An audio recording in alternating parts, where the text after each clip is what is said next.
चला तर मग नमस्कार सर्वांना. खूप दिवस झालं मी व्हिडिओ काही अपलोड केले नव्हते रेसिपीच्याच वगैरे, कारण आपलं हळदी कुंकू सर्वांचंच चालू होतं आणि म्हटलं चला हेच दिवस 4-5 दिवस जे आहेत ते छान मस्त एन्जॉय करावं आणि परत आपल्या कामाला लागावं.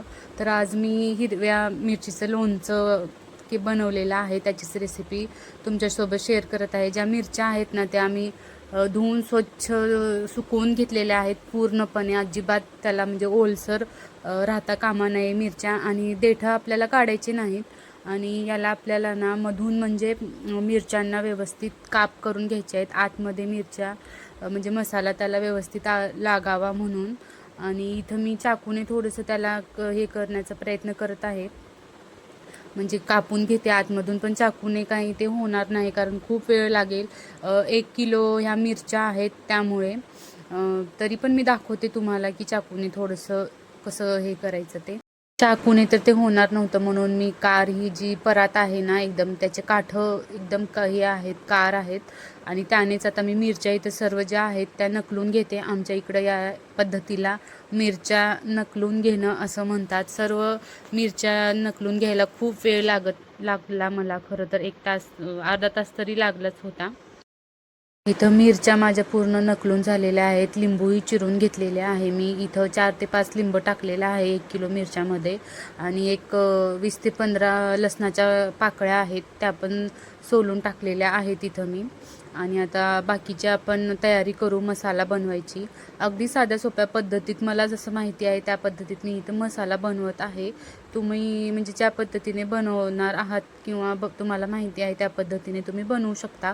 इथं मी मोहरी आहेत त्या हलक्याशा भाजून घेणार आहे, आणि मस्त त्याला थोडंसं थंड झाल्यानंतर त्याला आपल्याला मिक्सरमधून बारीक काढायचं आहे ते, जेणेकरून मसाला आपला व्यवस्थित लागला जातो म्हणून.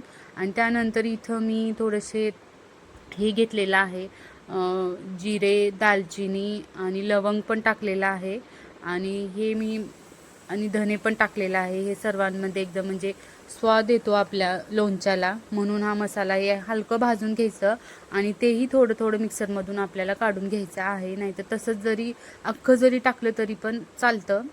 आणि इथं तेल चांगलं कडकडीत असं गरम करून थंड करून घ्यायचं आहे.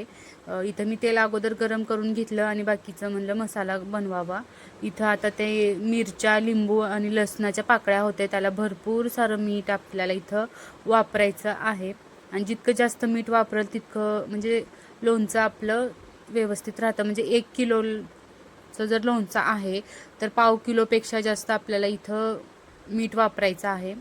आणि त्यानंतर मी दालचिनी पण इथं टाकलेली आहे. याच्याने पण खूप स्वाद येतो आणि आपलं लोणचं जे आहे ना ते अजिबात खराब होत नाही. दालचिनी, लवंग ह्या सर्व गोष्टी टाकल्याने. इथं आता मी मोहरीची जी पूड आहे ती वाटून घेतलेली होती बघा, आता ते टाकून घेते याच्यावरती. मी एकदम बारीक याची पेस्ट केलेली आहे. तुम्हाला जर वाटत असेल म्हणजे थोडीशी जाडसर ठेवावी तर जाडसर पण ठेवू शकता. इथं मी हे पण हळद पण टाकून घेतलेली आहे. हळदीनं पण छान कलर येतो.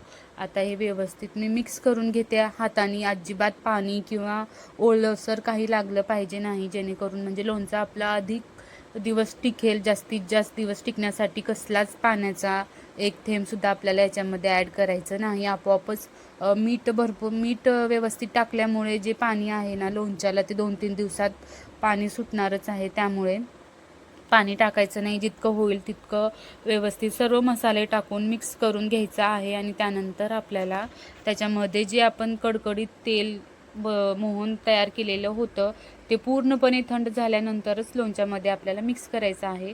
इथं मी छान आता मिक्स करून घेतलेला आहे. आणि माझ्याकडे थोडासा म्हणजे लोणच्याचा मसाला होता, आंब्याचाच होता, तोच टाकलेला आहे. आणि बाकीचं जे आपलं इथं त्यानंतर आपल्याला तेल टाकून घ्यायचं आहे. मी इथं थोडंसं तेल टाकलेलं आहे, जितकं लागेल. म्हणजे कोणाला जास्त आवडतं तर कोणाला कमी आवडतं, आपल्या आवडीनुसार तेल टाका. मी इथं जितकं लागेल तितकंच तेल टाकलेलं आहे. आणि आता तेल टाकल्यानंतर परत एकदा माझ्याकडे थोडासा लोणच्याचा मसाला होता, तेही मी इथं टाकलेला आहे. आणि छान असं मिक्स करून घेते. एकदम तेल मस्त लागलं पाहिजे सर्व साहित्याला जे आपण टाकलेलं आहे ते. आणि मी तेल थोडंसं कमीच टाकलेलं आहे, कारण जास्त तेलकट व्हायला नको म्हणून. आणि व्यवस्थित मिक्स करून घ्यायचं, चोळून चोळून हाताने छान. म्हणजे तो मी छान आता इथं मिक्स करून घेतलेला आहे. आता स्वच्छ भरणी काचेची असो किंवा प्लॅस्टिकची असो, माझ्याकडे प्लॅस्टिकचीच भरणी आहे, कारण अजून मुलं लहान आहेत म्हणून मी काचेची भरणी वापरली नाही. काचेच्या भरणीत पण टिकतं आणि ह्या भरणीत पण टिकतं. इथं स्वच्छ भरणी घ्यायची आहे, एकदम कोरडी. थोडंसं तळायला परत मी मीठ टाकलेलं आहे, जेणेकरून म्हणजे छान असं लोणचं आपलं मुरावं आणि जास्त काळ टिकावं म्हणून. आणि त्या भरणीमध्ये भरून घेते. बघा 1 किलोमध्ये माझ्या ह्या 2 भरण्या भरलेल्या आहेत. अर्धा किलो जितकं साहित्य लागतं तितकं बसेल एवढं एवढ्या ह्या भरण्या आहेत. साहित्य अर्धा किलो तरी बसतं आणि चांगलं आपल्याला दाबून दाबून ते व्यवस्थित घालायचं आहे. मिरच्या ज्या आहेत त्या, जेणेकरून म्हणजे एकमेकाला हे होऊन पाणी सुटलं पाहिजे ते व्यवस्थित मिठाचं. आणि जर तुमच्या फ्रीजमध्ये जागा असेल तर 8 दिवस लोणचं बाहेर ठेवा आणि त्यानंतर फ्रीजमध्ये सुद्धा ठेवू शकतो. तसं काही नाही, म्हणजे जास्त दिवस टिकण्यासाठी. आणि इथं आता मी थोडं थोडं भरून घेते. त्यानंतर मसाला पण जो आहे तो व्यवस्थित टाकून घेते. असं छानपैकी मस्त मिरचीचं लोणचं तयार झालेलं आहे. इकडे थोडं 1 दिवसासाठीच मी हे असं बांधून ठेवणार आहे. त्यानंतर आपल्या दुसऱ्या दिवशी परत सोडून थोडंसं त्याला म्हणजे हलवून त्या भरणीला जे आहे थोडंसं आपल्याला हलवून मग त्याला परत हे करायचं आहे, बांधून ठेवायचं आहे. ही प्रोसिजर आपल्याला दररोज करायची आहे. म्हणजे जर असंच बांधून आपण ठेवलं तर बुरशी येईल.